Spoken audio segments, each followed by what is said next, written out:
আমাকে এটা দেন, গ্যারান্টি লাল হইব তো? গ্যারান্টি লাল মিষ্টি যদি না হয় হ্যাঁ। এখান থেকে 10টা তরমুজ পাবেন।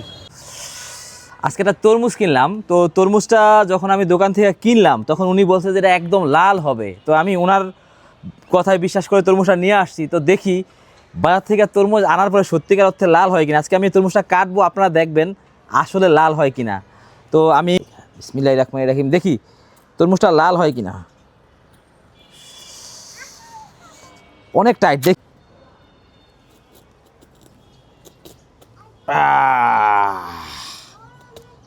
আজকে দেখবো তরমুজটা লাল। উনি বলছে যে লাল হবে। বিসমিল্লাহির রহমানির রহিম। আসলে ওনার কথা বিশ্বাস করে তরমুজটা কিনছি। দেখেন আমার কাছে মনে হয় তরমুজটা অতটা ভালো হয় নাই, বিশ্বাস করে মনে হয় বড় ধরা খাইছি। আসলে রমজান যেহেতু, খাওয়ার পরে বুঝতে পারবো মিষ্টি হয় কিনা। তো যারা তরমুজ আসলে রাস্তা থেকে কিনেন অনেক সময় বলে যে তরমুজ লাল হয়, বাসায় আনার পরে দেখা যায় যে তরমুজটা লাল হয় না। সবাই ভালো থাকবেন, কোনো কিছু কেনার আগে অবশ্যই দেখে শুনে কিনবেন।